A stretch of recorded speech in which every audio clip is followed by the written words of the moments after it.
চতুর্থ শ্রেণীর গণিত বইয়ের আজকের ভিডিওতে আমরা প্রথম অধ্যায়ের 17 পৃষ্ঠা নিয়ে আলোচনা করব। তো 17 অধ্যায় আছে প্যাটার্ন সম্পর্কে আরেকটু বিস্তারিত আলোচনা আছে। আমরা আগের ভিডিওতে অলরেডি সংখ্যার প্যাটার্ন সম্পর্কে কিছু আলোচনা করছি, তো আজকেও আমরা প্যাটার্ন সম্পর্কে আরও বিস্তারিত জানবো। তো দেখো 4 নম্বরে প্রথমে যেটা দেওয়া আছে, নিয়ম খুঁজে বের করিও খালি ঘর পূরণ করে প্যাটার্ন সম্পন্ন করি। এখানে দেখো 1 নম্বরে এই যে কিছু সংখ্যা দেয়া আছে, আবার এরপরে 2টা খালি ঘর দেয়া আছে। এখন এইখানে এই খালি ঘর পূরণ করতে হবে এবং খালি ঘর পূরণ করার জন্য যে কী নিয়মে আমি পূরণ করলাম সেটাও এই যে ডান পাশে লিখতে হবে। যেমন এখানে দেখো এটা 1 নম্বরের নিয়মটা অলরেডি দেওয়া আছে যে আগের সংখ্যা গুণ হচ্ছে 3। দেখো এই যে এখানে আছে 2কে যদি আমরা 3 দিয়ে গুণ করি 3 দুগুণে হয় কত 6, সেটা এখানে বলে দিচ্ছে যে আগের সংখ্যা গুণ 3। তো এই 2কে 3 দিয়ে গুণ করলাম কত পাবো 6 পেলাম। আবার 6কে যদি 3 দিয়ে গুণ করি 18 পাবো, 18কে 3 দিয়ে গুণ করলে পাবো হচ্ছে 54। এখন তাহলে 54কেও আমরা সেম এখানে 3 দিয়ে গুণ করবো। এই 54কে 3 দিয়ে গুণ করে যেটা পাবো, এই 54কে 3 দিয়ে গুণ করার পরে যেটা পাবো সেটা এই খালি ঘরে বসবে। আর 54কে 3 দিয়ে গুণ করলে এখানে পাবো হচ্ছে 162। আবার 162কেও 3 দিয়ে গুণ করার পরে যে সংখ্যাটা পাবো সেটা হচ্ছে পরের খালি ঘরে বসাবো, সেটা হবে 486। তোমরা এগুলা গুণ করে একটু চেক করে দেখবা। তাহলে এখানে নিয়ম ছিল কি আগের সংখ্যা গুণ 3। এখন 2 নম্বরের নিয়মটা আমাদের নিজেদের বের করতে হবে।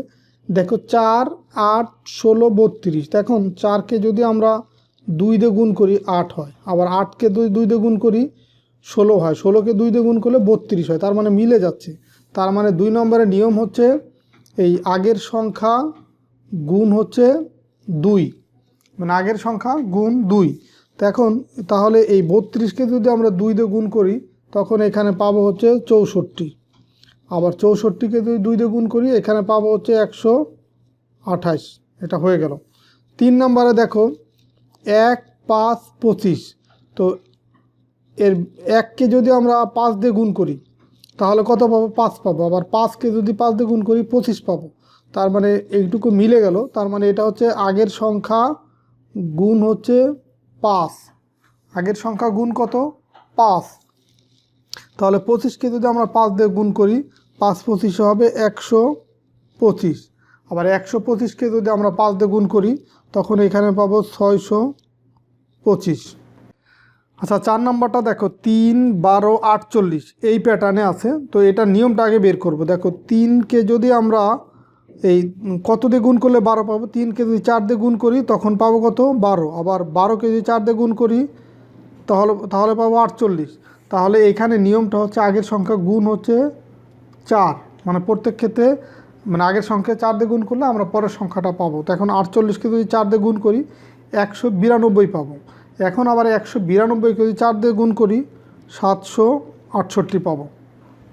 তাহলে এটা নিয়ম ছিল কি আগের সংখ্যা গুণ হচ্ছে 4। এরপরে দেখো 5 নম্বর আছে 1, 10, 100।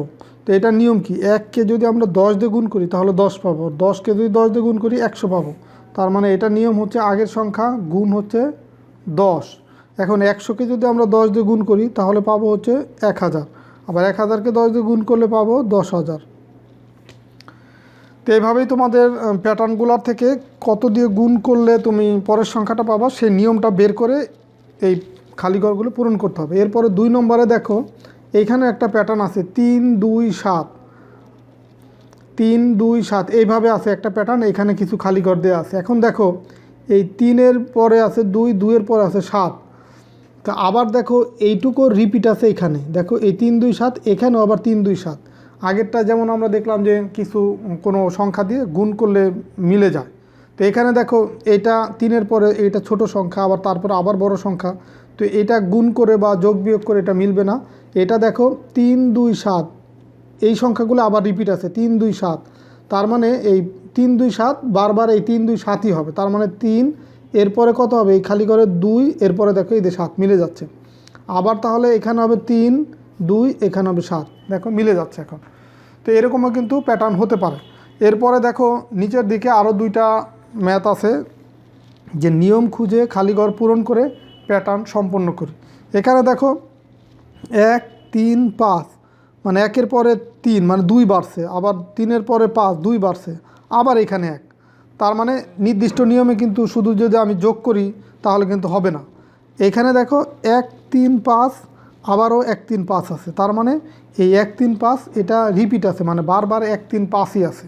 তার মানে এখানে আবার 1 আছে, তাহলে 3 5 মিসিং আছে, তার মানে এখানে হবে 3, এখানে হবে 5। আবার দেখো 2 নম্বরের ক্ষেত্রে দেখো 4 4-এর পরে 5, তার মানে এখানে যদি হিসাব করি যে 4-এর সাথে 1 যোগ করলে 5 পাবো, আবার 5-এর সাথে 2 যোগ করলে 7 পাবো। তারপর আবার দেখো ছোট সংখ্যা আছে, আবার সেই 4ই আছে, তার মানে এটাও আমরা যোগ বিয়োগের নিয়মে পারবো না। এটা হচ্ছে তোমার এই যে দেখো 4 5 7 আছে, আবারও 4 5 7 আছে, মানে এই 4 5 7 বারবার আছে, মানে এটাই রিপিট আছে। তার মানে এখানেও আবার 4 5 7, এটা 4 5 7, তার মানে পরেও আবার 4 5 7ই হবে। তার মানে এইটা এই খালি করে 4 হবে, এই 5 দেওয়া আছে, আবার এখানে কত হবে 7 হবে। তো এইভাবে কিন্তু আমরা সহজে প্যাটার্ন বের করে খালি ঘর পূরণ করতে পারি।